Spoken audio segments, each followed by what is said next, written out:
look at as a little bit of a negative. They didn't get 6 points out of it, right? Didn't get the touchdown. But that's actually okay. They got 3 points, able to give their defense a little bit of rest, let them settle down over there. So all in all, to me, that's a good drive. Well, let's gaze our attention as the offense takes the field on Rashad Penny. And he's well on his way to a 100-yard game. He's already more than halfway there. We're only in the second quarter. And what I've always loved about running backs is they'll tell you, I had no idea how many yards I had. Right. Those guys have an innate sense of where they are in a ball game and how many yards they've accumulated, because you know they're always working towards 100. He's been working well, and he fires one that's intercepted. Picked off by Quan Alexander, and they're going to set up shop at the 27-yard line.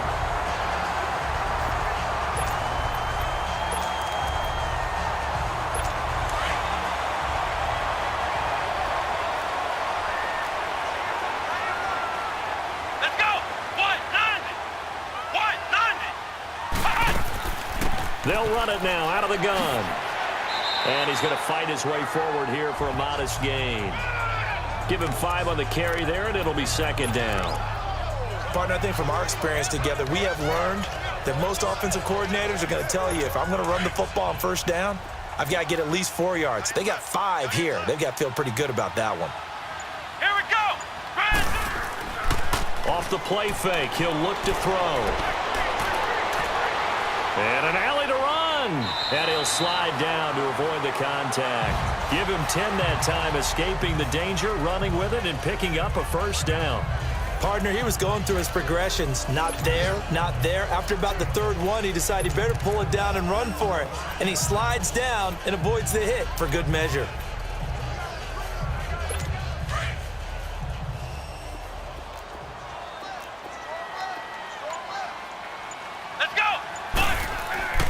They'll look to throw here on first down. This will be caught at about the 6. And he's going to be brought down just shy of the 5 at the 6. 5 yards on the catch there, brings up second down. He decided to run a hitch route. It really helps to have a guy who can turn it loose. And, boy, he rifled one in there on that one. Not much run after catch, but it worked really well. 2nd and 5 after the 5-yard completion on first down.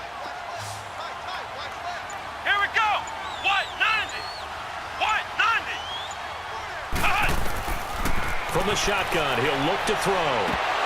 And he can't hang on. That's definitely going to be one he wishes he had back. Incomplete in the end zone. When you got your backs in the shadow of your goal line, you've got to be physical in that situation because there's not a whole lot of space, not a lot of wild plays that can be run there. That's put up or shut up time. Defensively, nice job just to make sure they didn't complete it on that play. Back to throw. And he's got it. Caught in the end zone. Touchdown, Tampa Bay. In for the score. And the Bucs are able to strike for 6. Well, that's about as quick of a passing touchdown as you'll ever see right there. Everyone has a section in their playbook called the quick game. That was a super quick game. Out of the hands of the thrower, bam, right to the receiver, successfully for a touchdown. How in-depth is that quick game part of the playbook? It's pretty in-depth because people want the ball in the hands of the quarterback into the playmaker's hands downfield as fast as possible. There are a lot of plays, a lot of options involved with that. There again is the running back as he trots onto the field. And a lot of times you talk about establishing the ground game. Probably something they need to do more of here losing in the second quarter. When you're riding your best horse, you've got to lather him up. Under a heavy rush, and down he goes. I know there'll be a little bit of criticism there because they went right back to the air after the huge pickup and ended up getting sacked. That's often a play that you make. You feel like you've got momentum on your side. Unfortunately, the O-line failed to hold up to try to keep that momentum going. Hurry up, here we go. Blue line. This is Penny. And he'll lose yardage on this one back to the 13. He'll wind up losing 3. And now it's third down. I know when I was a kid, I always got real excited when I saw those lateral type runs. But the best backs that made it happen, they put a foot in the ground and just go. That didn't happen there. That play got swallowed up. Now on 3rd and long, they'll look to throw. And this turns into disaster. He's not going to get forward progress. That'll be a safety. So they go with the empty set, and that's the risk you run right there. Nobody was there to protect. Well, you know how most offenses have audibles and they've changed plays when they see certain sets? A lot of defenses do the exact same thing. You go to an empty back set, they bring pressure. And boy, did it pay off in this case. Any return that gets you to midfield is a great return. 1 first down, and you're almost in field goal position. And the Buccaneers getting ready to go as they take the field. And that last touchdown drive they had very balanced. How key is that balance? It's huge because most of the time when we talk about balance is run, pass, almost 50-50. But most of the times when you talk to offensive coaches, they say balance is we do what we want when we want to. And that means that they're ahead of the defense, keeping them on their heels. Yeah, they imposed their will on that last drive. It's always a battle. Who's going to win on first down, the offense or the defense? Let's face it, if you've got the ball, 4 yards or more on first down is what you're aiming for. They tried to throw for it there. Nice effort to knock that one away and bring up second down. And he is met in his tracks behind the line of scrimmage. He lost 2 there, and it's 3rd down. Anytime you call an inside running play, you just know there should be a lot of congestion there. You're counting on your offensive line to take control of the line of scrimmage. That didn't happen in this case, and that play got bottled up. He's got Evans. And he's going to get this down to the 35-yard line. A gain of 26 on the 3rd down conversion. He's such a good route runner. Shows it there on 3rd down. Very proficient and a good pass. And you know what I've observed over the years in the NFL? The better a route runner you are, the more confidence your guy's going to have in you to go to you in important times because he can trust you being in the right spot, and they connected there and picked up a first down. This throw caught right around the 6. Holding offense. Now that's one they hate. The ball's got to come all the way back. So that's an explosive play, a really explosive play that gets wiped out, and they have to start over after the penalty.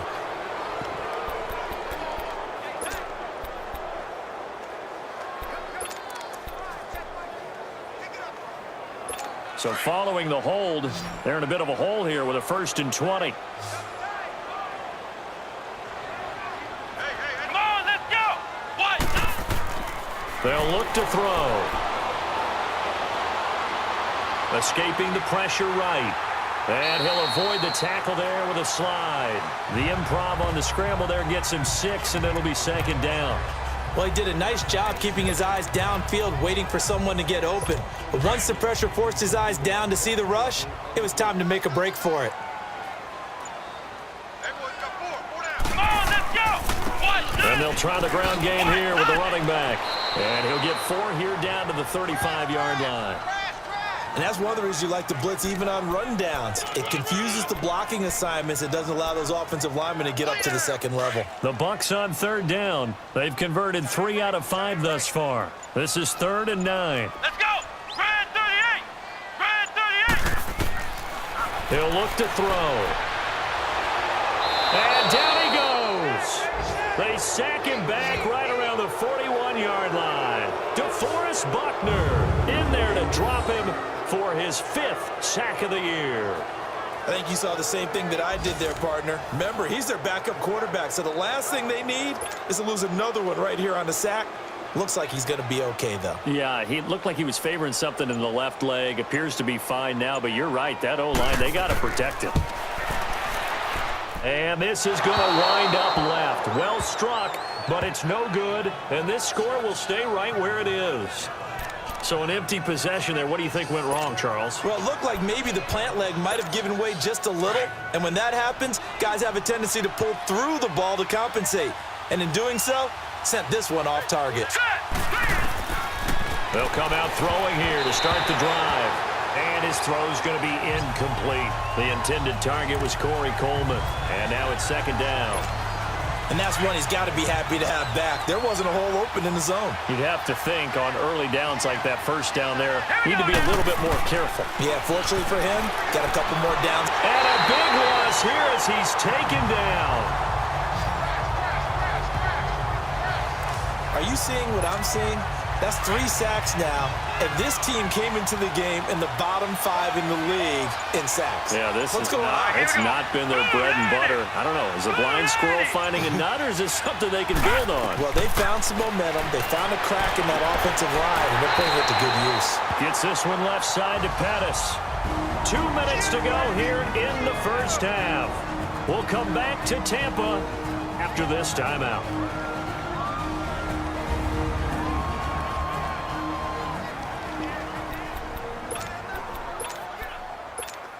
We remind you that coming up at halftime, we'll send you cross-state to Orlando, where Jonathan Coachman will have all the stats and all the scores from games going on during another busy Sunday in the National Football League.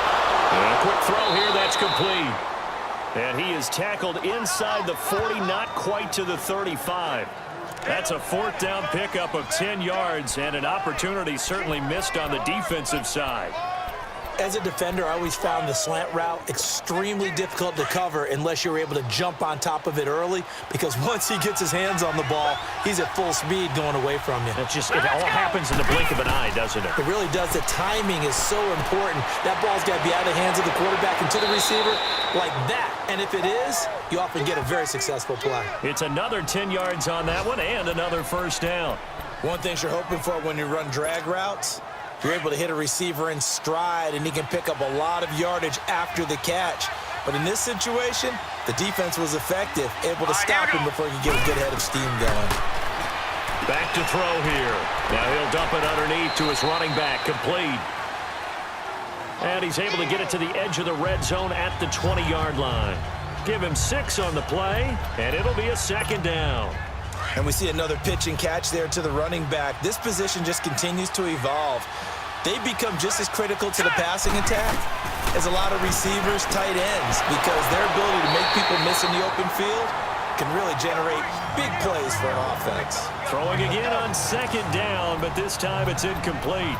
That would have been a great catch, but it's real difficult to hold on to it because it was contested all the way. Would have been a great play if he'd been able to haul that one in. Now let's go. And that is incomplete. That was a good job there creating the contact.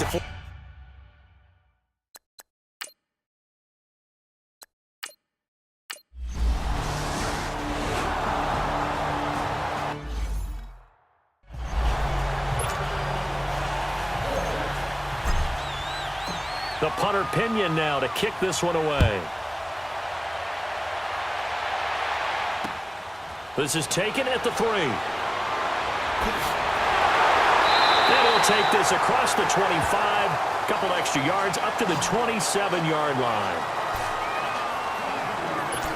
Now we get a peek at the captain of this offense heading back out there. And he's been good. 2 first-half touchdown passes, no interceptions so far. Does a lot for your confidence, does a great deal for your team, gives them a lead, and they're feeling really good about how they're playing. I think he expects to throw at least another one. I was going to say, now he wants the first-half hat trick, doesn't he? Oh, without a doubt. Go ahead and fling him on the field, folks. He wants that type of celebration.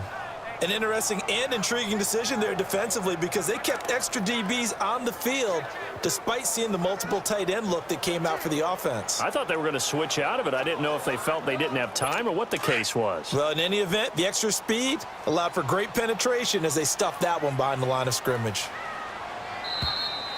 So we've reached halftime here. Charles has already thrown off his headset. He's out here. He says, it's Christmas Day. I'm going home. We're not done yet, though. As we toss it an hour or so east of here to Orlando, it's Jonathan Coachman with our EA Sports Halftime Report. All right, Brandon, thank you very much. Happy holidays to you all at home as we take you around the NFL on this 25th day of December. We'll begin up north at MetLife Stadium over in New Jersey, and those two are tied up as they play the second quarter.